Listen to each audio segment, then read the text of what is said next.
Very good morning. Badwam Ahosepe so World of Entertainment.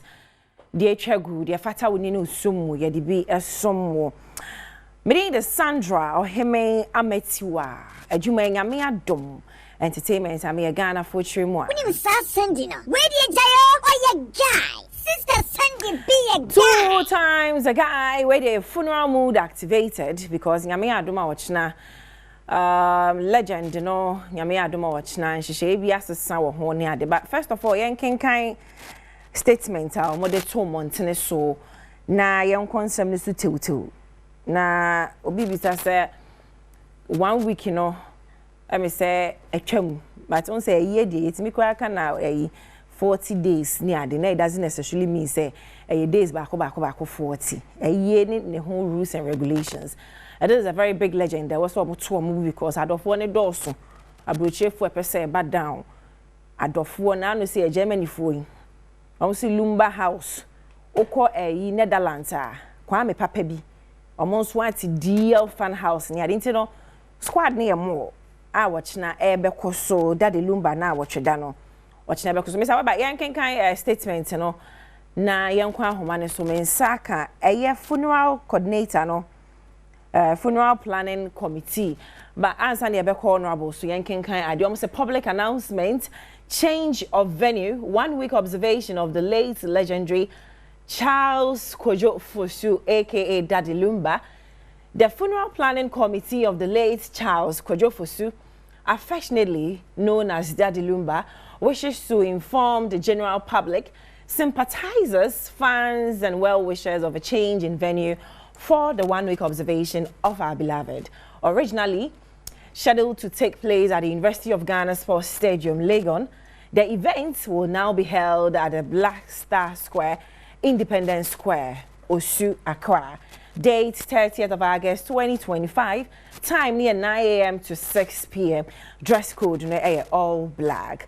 The funeral planning committee regrets the inconvenience this change may cause and kindly requests the cooperation of all who intend to participate in honoring the memory of the legend. Yeboshi kwasi who say a sign. Honorable Collins Owusu Amankwa, coordinator, funeral planning committee, or no enano payments. Akani. Honorable Pasha, good morning. Good morning. May Pasha Mwakwa Baba Adom TV so no pay. Yo. Yeah, that's why Jim Rennie about your come. Yeah, who has a funeral planning committee, no can who are coordinator, it's not no pay afro no. May Pasha Diana a can moma most sign in Shishaya no concerning the venue no. Oh, that's not going now with your mind. That's it. No correct, Mr. Yeah, nah.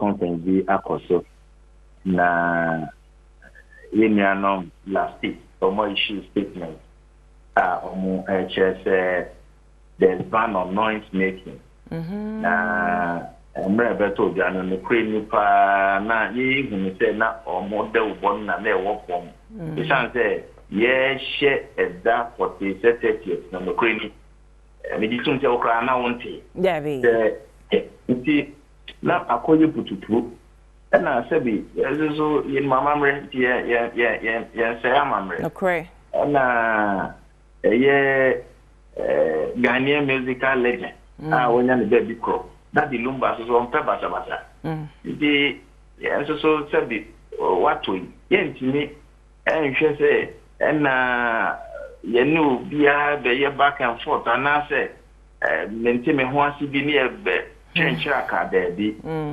kwa na ye say if that is the case there any problem sebi me me dane die aye wochina na me de kwache ya dwuma die ne de baso won kra kropo dua mu na emumu no venue no akane University of Ghana sports stadium and as a sports complex na nanka ye be ye ne ho no say ye nya ne ho bio ye de dwuma die ni nyina be hihye so Yakopon ya aduma ochina ewo Black Star Square adodo na fa ni Independence Square osu e ho na dwuma die no at the cost. Okay. All right. Yeah, that's it. But aside venue, no, we hope side be BMO society, just the venue na. Only the venue. In fact, in terms of Nansa na nomte wa poto.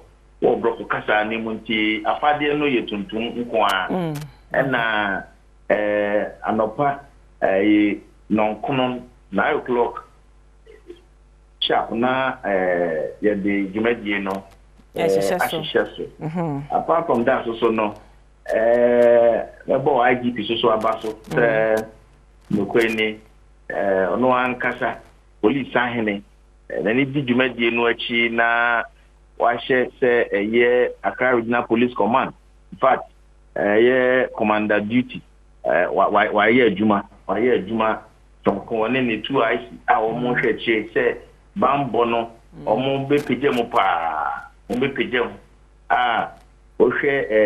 mema womu deploy omaba no in terms of security men found to do, but I think bambo ni die assure of maximum protection and security from Ghana Police Service. The member police for abasopa apart from that so no other service commanders ni now so ajano but omunya do ni munya baba beta dwumadie no achi ntefa bambon sensem ne de nkwe ni bia de da na kwem na yen so at the committee ne so yate sub committee on security and operation collaborating with Ghana Police Service ahwese bibia ebeko pepepe nipa bebre se bi omo mfra manone omo free TV atoye ne benche ya omo ebe nyina so say yankopon fa bebre aba bedu kromo ha na bi so nam kwan so a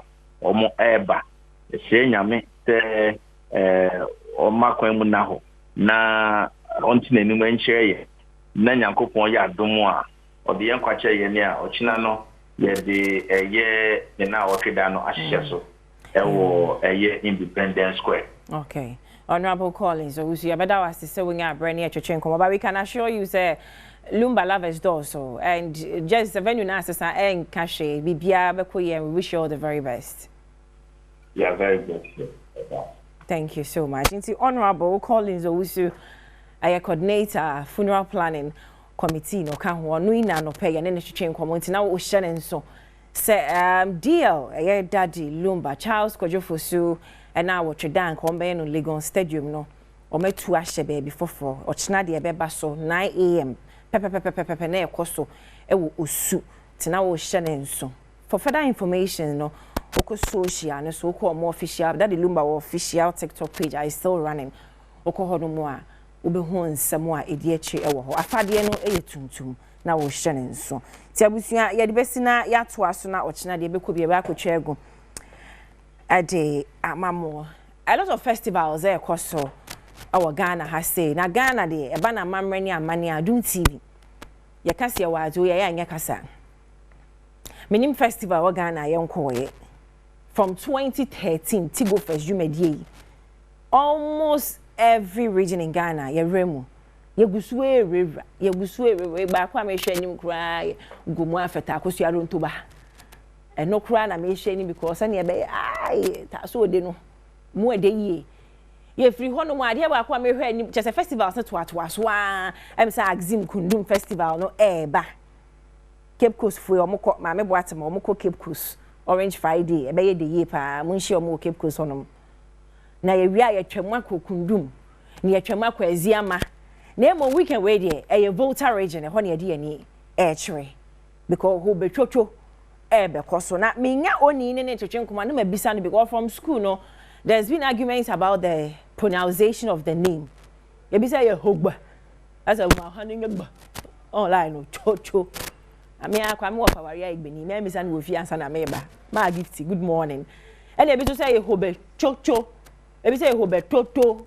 es near silent but ye nsaka omo a omo na omo dia omo betimi a kire ye mu yie pa e ba be koso na 2025 launch no eno so ebe hyehyɛ so minim si nsaka na homa ne so a hi good morning hello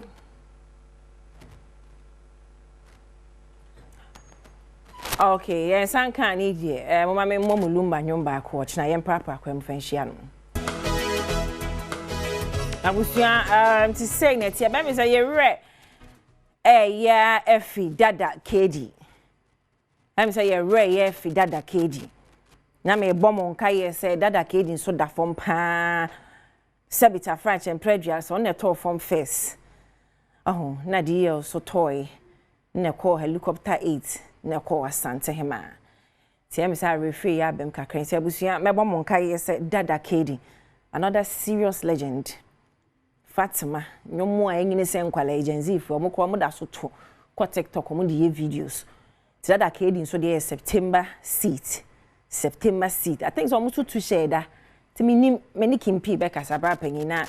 Enhehye will be a Monday or no so ya try na kasa because industry no omo na start in your be munti no it's just fair so omo so ye be mo makwanya akasa bi omo ba Adom TV akasa showtime ni ade nyina ba me say omo tu share da no I referee ya bakakra say me boga na phone kai say another legend high life legend that KD so that for my September omo de na yi e be hehye so na me try say ye be frɛ Hobechocho Mr. Adegbogo ane no acheche nkomo ba yensa anka no na festival no afi team eda so no building bridges from a common history to a common destination the Dahoma Volta region and Ghana as a whole but unfortunately no yensa anka no de abusia me de besi edwada yensa kan na launch ning na echi nkomo ho no ne twe Mr. Christian Adadevo anope ye chabada okuafu a akwana mi akata nti ma menchia Ruby na woda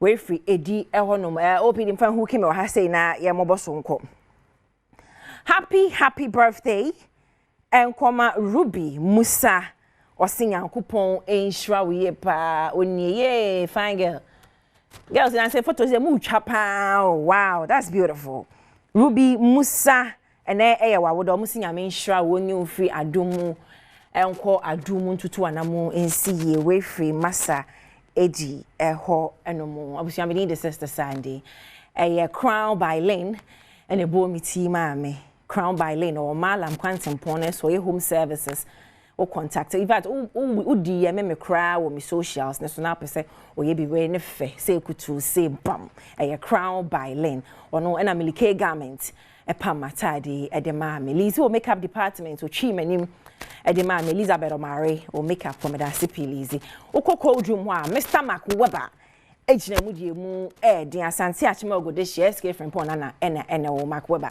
o ye me director OPD Dorothy Poma Ochre o ye me producer Fresh Baby we fa do na dey me producer o den nsem na eba na ye hwehwe me na wo so share chi na wo da OPD ma homene so muko so share wo ho otoma ne me na otubi mane no mo hwehwe no so share ho no OPD _ TikTok Thomas and Amasa Eddie ewa ha say Frank our Samasa Israel Frank Asempa designers MCR Thomas we show Isaac big shout to ya we am sorry so oje ba because fear man kwa dia semi to so I'm the guys queen macro bye for now.